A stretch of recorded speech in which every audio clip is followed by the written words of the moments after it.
Hello and welcome. I am Professor Rashmi Raman and this is Module 18 of International Criminal Justice. This module deals with terrorism. What are the learning outcomes in this module? For you to understand the meaning of terrorism and the specialized conventions established to counter terrorism. Secondly, for you to understand the important role of the United Nations in countering terrorism. Let us now begin with a brief introduction to terrorism under international criminal law. Terrorism as a concept has been the central focus of media and global politics for the better part of the last 2 decades. Names of terrorist organizations, Al-Qaeda, Daesh, known as ISIS, etc., and infamous terror attacks such as the 9/11 attack in the United States, the 1993 Mumbai bomb blasts, the Madrid train bombings, etc., have become ingrained into the daily public discourse of society. People across the world are all too familiar with the threat that is posed by terrorist cells, and the possibility of being subject to a terror attack remains quite real. Of course, we are speaking in the aftermath of the Barcelona attacks of August 2017.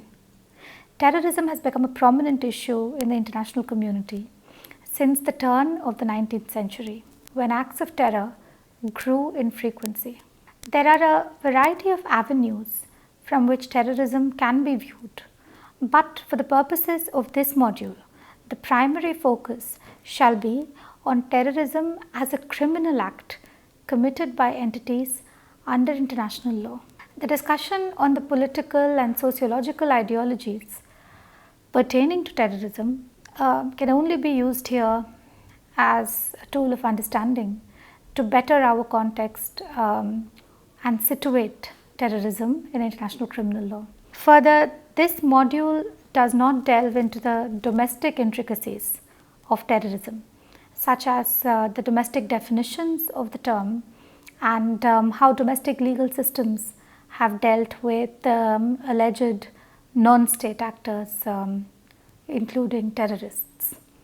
The Charter of the United Nations, in its preamble, sets out the objective to establish conditions under which justice and respect for the obligations arising from treaties and other sources of international law can be maintained. International criminal law seeks to meet this objective. 2 main instrumentalities ensure the maintenance of international criminal law, namely the International Court of Justice and the International Criminal Court. You must note, however, that these are 2 completely separate organs. The International Court of Justice, which you have referred to many times in the past, the ICJ, was established as the principal judicial organ of the United Nations under the 1945 Charter of the United Nations. It began its work in April 1946. The court's role is to settle, in accordance with international law, legal disputes submitted to it by states, and to give advisory opinions on legal questions referred to it by authorized United Nations organs and specialized agencies. The International Criminal Court, that is the ICC, in contrast, was established as a result of the adoption of the historic Rome Statute, which we have discussed previously. In July 1998, the ICC is the first permanent treaty-based international criminal court and seeks to punish those who perpetrate crimes against the international community. Due to the lack of a precise definition on terrorism, the Rome Statute, along with several United Nations conventions, has criminalized certain terrorist acts that pose a threat to the international community as a whole. Thus, the International Criminal Court has given itself the jurisdiction to try any case that involves any acts of international terrorism. Let us now turn to how the Rome Statute defines terrorism. Having various political and social underpinnings, the word terrorism still does not have a single universally accepted definitions. Many signatory states to the Rome Statute have historically been rather reluctant to assign a precise scope to identify any act as one amounting to terrorism. However, it would be impossible to convict anyone for terrorist activities unless some framework for the very meaning of the word is established.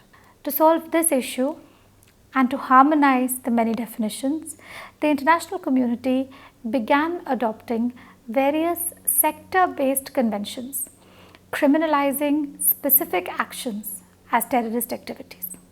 Various judicial and legislative attempts have been made since the adoption of the Rome Statute at various conferences to define terrorism.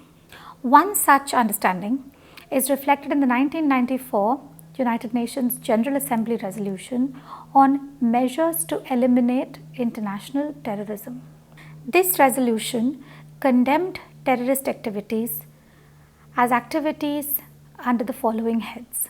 1. Criminal acts intended or calculated to provoke a state of terror in the general public, a group of persons or particular persons for political purposes are in any circumstance unjustifiable, whatever the considerations of a political, philosophical, ideological, racial, ethnic, religious or any other nature that may be invoked to justify them.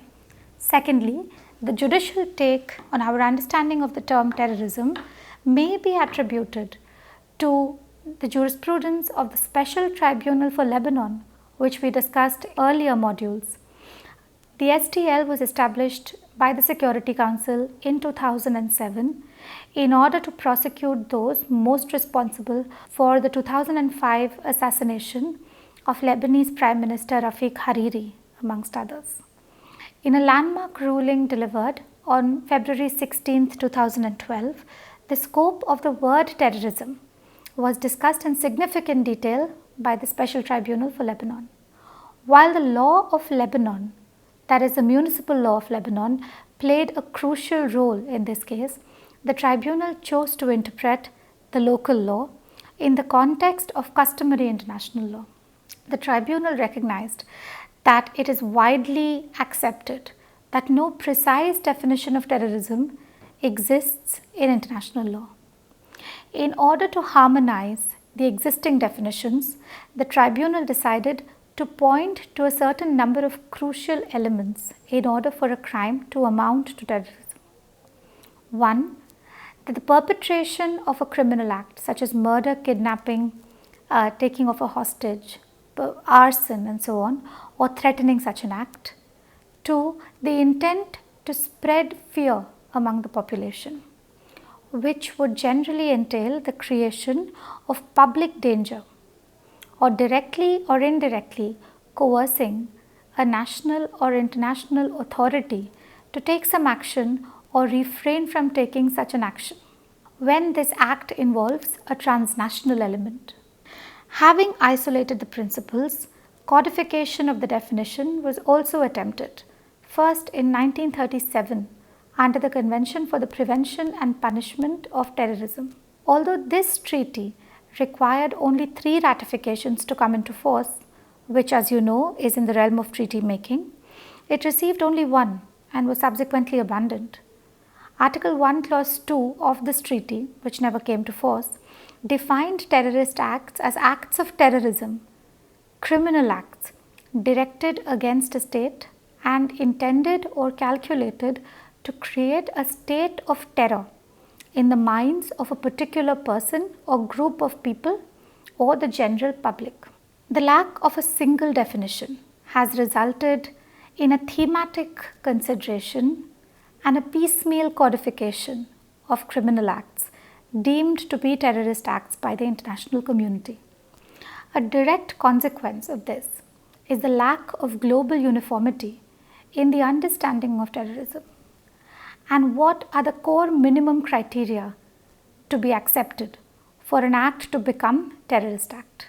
Even though states have adopted their own local definitions of the term, the only way to combat terrorism is if all the states work together to find and extradite non-state actors who identify as terrorists.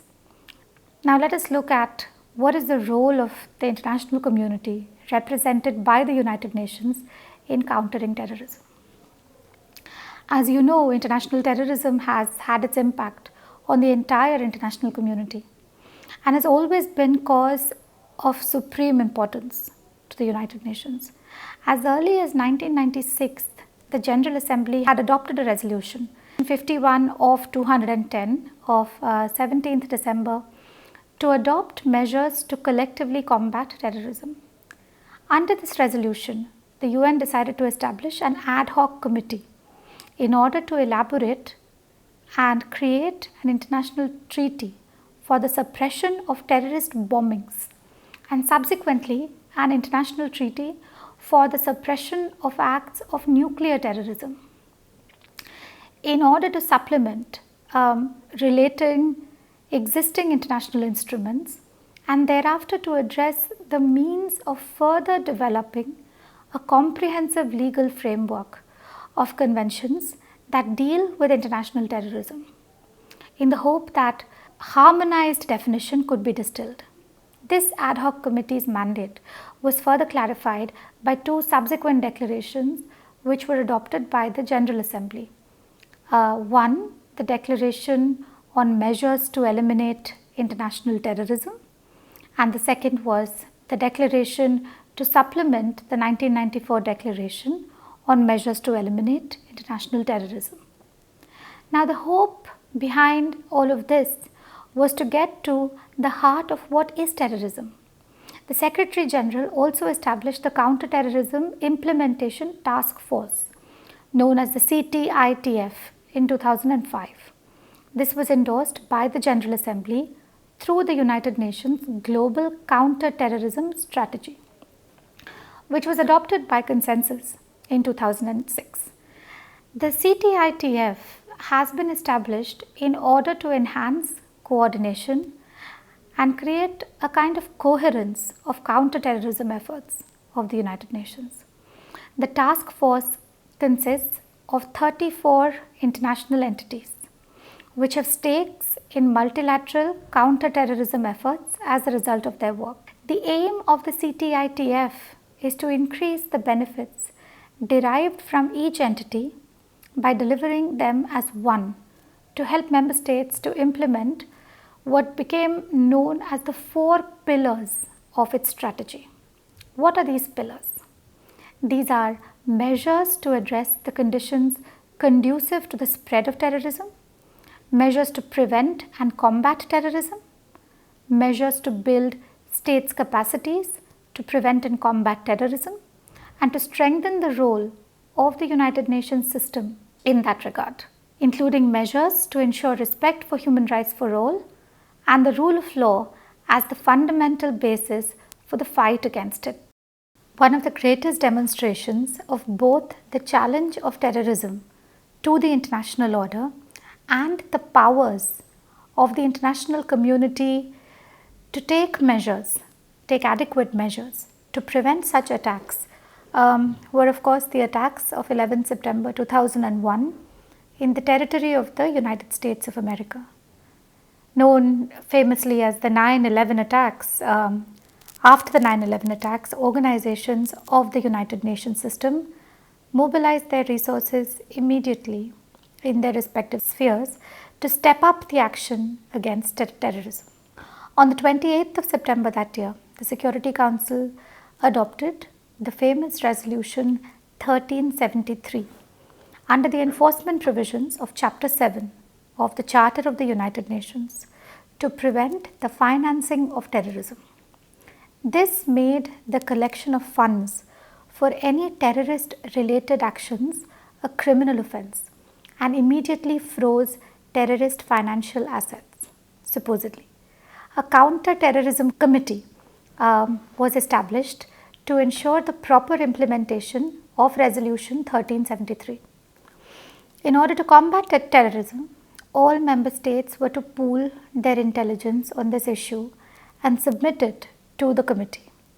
Furthermore, the resolution empowered all states to adjust their national laws so that they may ratify the existing international conventions on terrorism. multiple relevant resolutions dealing with more or less the same issues around financing and implementation were adopted after this, but Resolution 1373 still remains the foundation to understand these. Now let us look at some of the specialized conventions in the United Nations. The strategy was adopted by General Assembly on 6th September 2006, 5 years after the 9/11 attack. Member states recognized by now the importance of existing international counter-terrorism instruments and pledged themselves to becoming parties to these. As we speak, there are over 14 conventions adopted by the United Nations with counter-terrorism at the heart. Some of these are the Convention on Offences and certain other acts committed on board aircraft, the 1963 Aircraft Convention. This convention authorizes an aircraft commander to impose reasonable measures, including restraint, on any person she has reason to believe is a threat to the safety of the aircraft. This convention is applicable only to acts affecting in-flight safety and requires contracting states to take custody of offenders and return control of the aircraft to the lawful commander. Another such convention is the Convention for the Suppression of Unlawful Seizure of Aircraft, the 1970 Unlawful Seizure Convention. This treaty makes it a punishable offense for any person on board an aircraft in flight to unlawfully, by force or by threat of force, or by any other form of intimidation, or to attempt to seize or exercise control over the aircraft. Parties to this treaty are under a mandate to impose penalties in case of hijackings and to cooperate with each other with regard to all criminal proceedings brought under this convention. Those that have custody of offenders are either to extradite the offender or submit the case for prosecution, following the maxim aut dedere aut judicare, to extradite or prosecute, a principle of customary international law. Thirdly, the protocol supplementary to the Convention for the Suppression of Unlawful Seizure of Aircrafts in 2010 supplements and expands the scope of the Convention for the Suppression of Unlawful Seizure of Aircraft 1970. Under this treaty, different forms of aircraft hijackings, including those undertaken by modern technological means, are now covered under this treaty. The provisions of the Beijing Convention relating to threat or conspiracy to commit an offense have also been included under this treaty. Fifthly, we have the Convention for the Suppression of Unlawful Acts against the Safety of Civil Aviation. This treaty is a 1971 instrument that makes it an offense for any person to intentionally perform an act of violence against a person on board an aircraft in flight. No actions capable of endangering the safety of an aircraft, for instance, bringing explosives in an aircraft, or to be an accomplice to any such person who brings explosives, are made offenses under the convention. Severe penalties have been imposed on such offenders. And of course, it is up to the states to implement these penalties. Then we have the Convention on the Prevention and Punishment of Crimes Against Internationally Protected Persons of 1973. Now, this is the so-called Diplomatic Agents Convention. An internationally protected person under this treaty is any head of state, Minister of Foreign Affairs, representative or official of the state or international organization who is entitled to treaty law given special protection in a foreign state for themselves and for their family. This treaty deals with the protection of such persons from an attack on their liberty and punishes the offenders by taking into account the grave nature of the offense committed. Not only is it an affront to the dignity of the state It is also an affront to the dignity of the diplomat. An international convention for the suppression of terrorist bombings is yet another convention. This goes by the Terrorist Bombing Convention. This relaxes the jurisdictional requirements in cases of grave terrorist activities, which means that it uses the tool that we have studied before, the tool of universal jurisdiction, in cases of use of lethal devices with the intent to kill or cause excessive destruction of public property in defined public spaces. Another convention that I would like to discuss is the International Convention for the Suppression of the Financing of Terrorism, Terrorist Financing Convention of 1999. The aim of this convention is to prevent the direct and indirect financing of terrorists under the garb of charitable, social, or cultural organizations. Member states to this convention are under an obligation to make those who finance terrorism criminally, civilly, and administratively liable. This provides measures for the identification, due diligence, freezing, and seizure of such funds and makes bank secrecy illegal in case of such organizations. Then we have the International Convention for the Suppression of Acts of Nuclear Terrorism. This was adopted in 2005, and under it, states are encouraged to cooperate with each other with regard to criminal investigation and enforce extraditions under this convention. Covering a broad range of acts and targets, the Nuclear Convention includes and specifically applies to states that are nuclear powers, including states that have nuclear power plants and nuclear reactors. Both crisis situations, that is, assisting states to solve the situation, and post-crisis situations, that is, making the nuclear materials safe through the intervention of the International Atomic Energy Agency, the IAEA, have been provided for in this convention. Besides these conventions that we have discussed, there are various other conventions, such as the International Convention Against the Taking of Hostages of 1979, the so-called Hostage Convention, the Convention on the Physical Protection of Nuclear Materials of 1980, which predates the 2005 Nuclear Convention and is known as the Nuclear Materials Convention, the Convention on the Marking of Plastic Explosives for the Purpose of Detection 1991, that is the Plastics Explosives Convention, etc., also deal with this issue of terrorism. How does one protect human rights while countering terrorism? The issue of human rights and terrorism have long been a concern of the United Nations. Following the attacks by terrorists on the 11th of September 2001 and the subsequent global surge in acts of terrorism worldwide, it has become even more important to address that while condemning terrorism unequivocally and while recognizing the duty of states to protect those who live within their jurisdiction from terrorism, the UN must also place a priority on the question of protecting human rights in the context of counter-terrorism measures. Because at no point must it become like martial law. The defense of human rights and upholding the rule of law while dealing with counterterrorism is indeed at the heart of the United Nations global counterterrorism strategy. Member states, parties to this strategy, have acknowledged that effective counterterrorism measures and the protection of human rights are not in fact conflicting goals, but are complementary and mutually reinforcing aims. States have pledged to take measures aimed at addressing violations of human rights and to ensure that any measures taken to combat terrorism by using counterterrorism strategy fully comply with the other human rights obligations that states are obliged to undertake under different treaty regimes.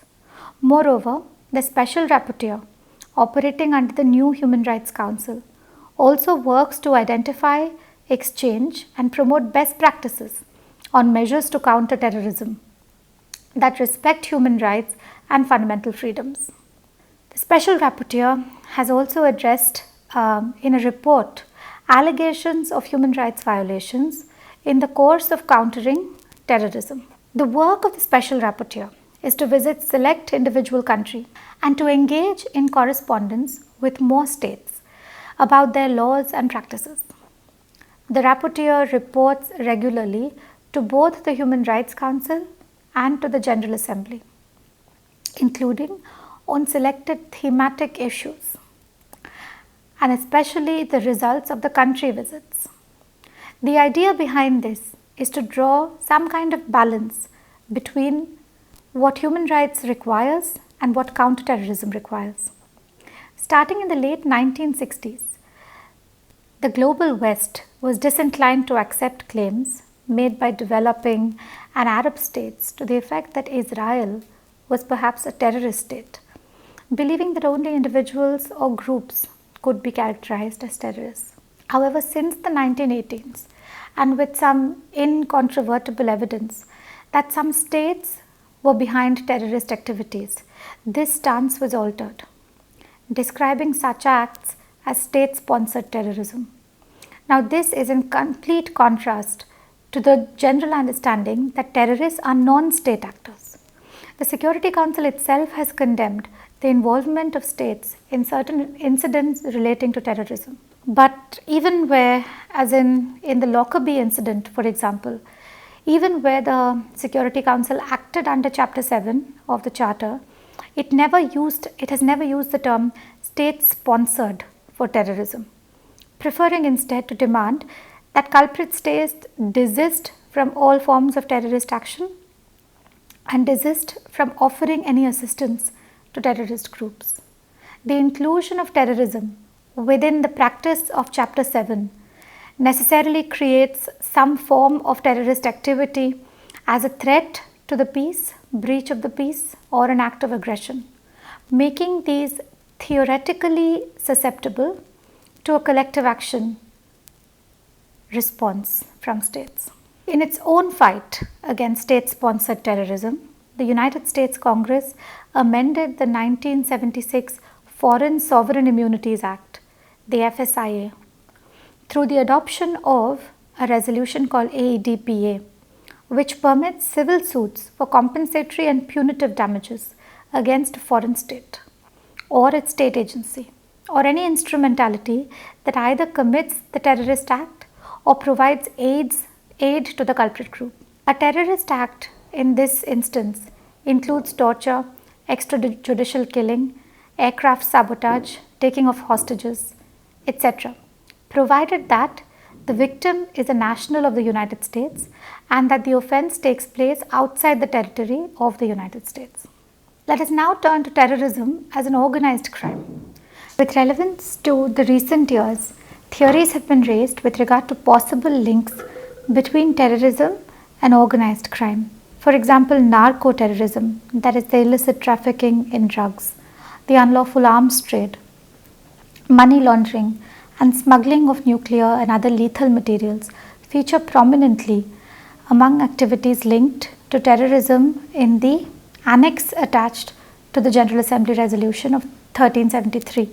The Resolution 49 or 60 of 1994 also has an important reference.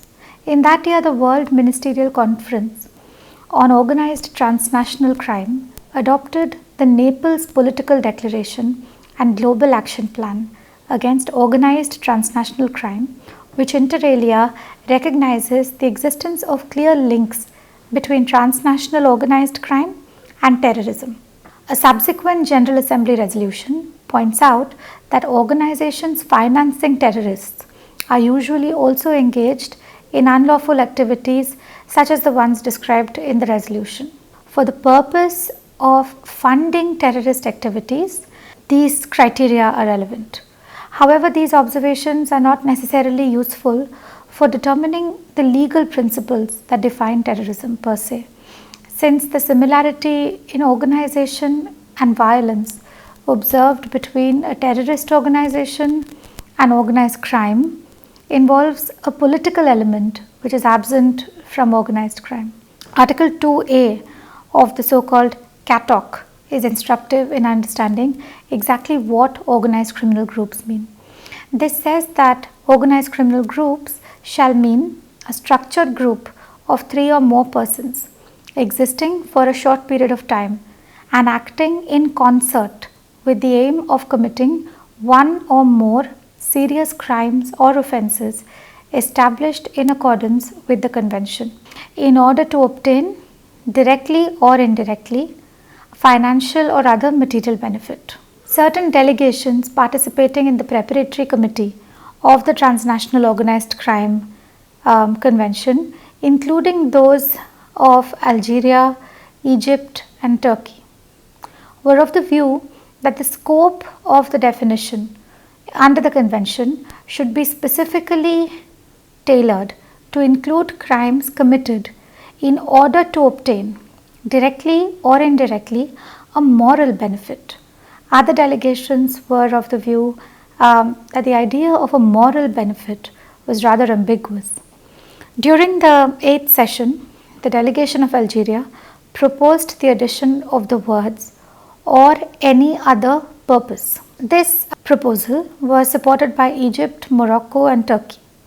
In the same session, the Turkish representative stated that their country could not accept the present formulation of the paragraph, which excluded not only crimes committed for purposes other than financial or material benefit, but also failed to mention any of the links between transnational organized crime and terrorist activities, as established in the 1994 Naples Political Declaration that was adopted by the previous General Assembly. Turkey strongly favored annexing this declaration to the draft convention. Now, this position was supported by some of the delegates at the 9th session of the ad hoc committee, including the allies of Turkey, such as Algeria, Egypt, and Morocco. Mexico also supported this on the eventual definition of organized crime. But the final definition contains neither an express nor a tacit reference to terrorism. Thank you.